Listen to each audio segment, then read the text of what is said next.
السلام علیکم ورحمۃ اللہ وبرکاتہ۔ دوستوں، امید کرتا ہوں آپ خیریت سے ہوں گے۔ میں ہوں محمد مقصود قاسمی اور آپ دیکھ رہے ہیں باغ مدینہ یوٹیوب چینل۔ رمضان المبارک کی مناسبت سے ملت اسلامیہ کے نام صدر All India Muslim Personal Law Board کا ایک اہم پیغام۔ All India Muslim Personal Law Board کے صدر حضرت مولانا خالد سیف اللہ رحمانی صاحب نے رمضان کی مناسبت سے ملت اسلامیہ کے نام اپنے اہم پیغام میں کہا، یہ مہینہ ہمیں آزمائشوں پر صبر کرنے اور استقامت کی دعوت دیتا ہے۔ جیسے ہم اس ماہ مبارک میں اللہ کی رضا کے لیے بھوک پیاس کو برداشت کرتے ہیں، ہمیں اپنے اندر یہ حوصلہ اور جذبہ بھی پیدا کرنا چاہیے کہ دین پر قائم رہنے کے لیے اگر خدا نخواستہ ہم پر کوئی آزمائش آئے گی تو ہم اسے برداشت کریں گے۔ نہ کوئی خوف ہمیں ہمارے راستے سے ہٹا سکے گا اور نہ کوئی لالچ ہمیں راہ حق سے منحرف کر سکے گی۔ ویسے تو یہ عزم مصمم رکھنا ہر مسلمان کا فریضہ ہے، لیکن جہاں مسلمان اقلیت میں ہوں وہاں اس کی اہمیت اور زیادہ ہے۔ اس لیے آئیے عزم کریں کہ ہم عقیدہ توحید اور شریعت اسلامی پر ہر صورت میں ثابت قدم رہیں گے۔ رمضان میں ایک مسلمان کے پاس کھانے پینے کی چیزیں موجود ہوں اور اپنی بھوک و پیاس کے تقاضوں کو پورا کرنے میں کوئی رکاوٹ نہیں ہو، تب بھی مسلمان قانون کے دباؤ میں نہیں، بلکہ صرف اللہ کے حکم کی وجہ سے اپنے آپ کو کھانے پینے سے باز رکھتا ہے۔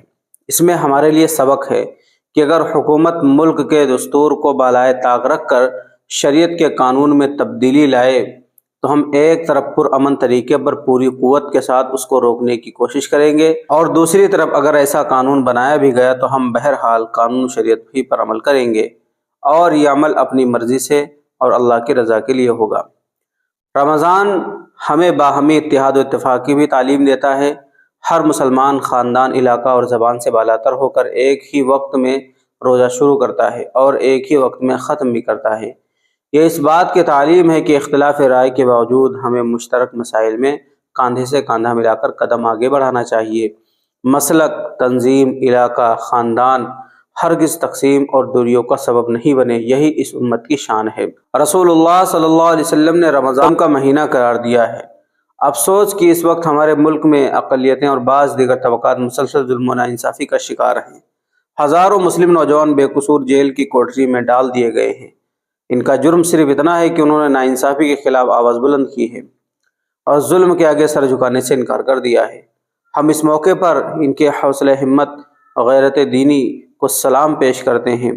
پوری امت کا فریضہ ہے کہ وہ حکومت کے اس جابرانہ رویے کے خلاف آواز اٹھائے، محروسین کے اہل خانہ کی مالی مدد کرے، ان کے بچوں کی تعلیم اور دوسری ضروریات کا انتظام کرے اور خود ان کی قانونی مدد کرے۔ اگر ہم ایسے مظلوموں کی مدد کے لیے آگے نہیں بڑھے تو ایسے غیرت مند نوجوانوں کی ہمت ٹوٹ جائے گی اور ظلم و بربریت کے خلاف اٹھنے والی آوازیں دب کر رہ جائیں گی۔ رمضان ہم سب کو فلسطینی بھائیوں کی بھی یاد دلاتا ہے۔ مغرب کی ظالم طاقتوں کی مدد سے اسرائیل نے فلسطینیوں پر ظلم و جور کے پہاڑ توڑ رکھے ہیں۔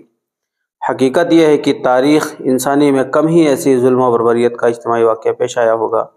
مغرب نے اپنے مکروہ چہرے پر انسانی حقوق کی پاسداری کا جو جھوٹا مکھوٹا چڑھا رکھا تھا وہ پوری طرح اتر چکا ہے۔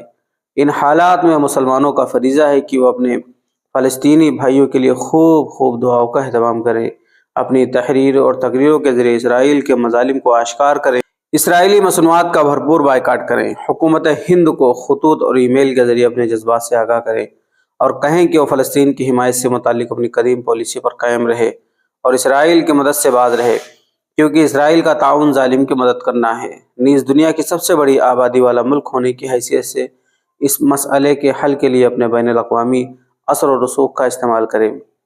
یہی وہ مبارک مہینہ ہے جس میں قرآن مجید نازل ہوا، جس میں انسانیت کے تمام دکھوں کا علاج اور اس کے ہر مسئلے کا حل ہے۔ افسوس کہ ہم مسلمان برادران وطن تک اللہ کے اس پیغام کو پہنچا نہیں سکے۔ حالانکہ بحیثیت خیر امتی ہمارا فریضہ منصبی ہے، اس لیے ہمیں چاہیے کہ اس مبارک مہینے کو رجوع الی القرآن کا مہینہ بنائیں، خود بھی قرآن سے اپنا رشتہ مضبوط کریں اور برادر وطن تک بھی ان کی زبان میں پیغام الہی کی سوغات کو پہنچائیں۔ جاری کردہ ڈاکٹر محمد وقار الدین لطیفی، آفس سیکریٹری۔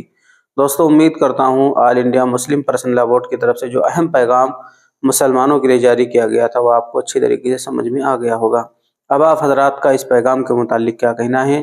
نیچے کمنٹ باکس میں اپنی رائے کا اظہار ضرور کریں۔ پہلی بار چینل کو دیکھنے سبسکرائب بھی کر سکتے ہیں۔ چلیے دوستوں، پھر ملتے ہیں انشاءاللہ جلدی کسی نئے ویڈیو میں۔ السلام علیکم ورحمۃ اللہ وبرکاتہ۔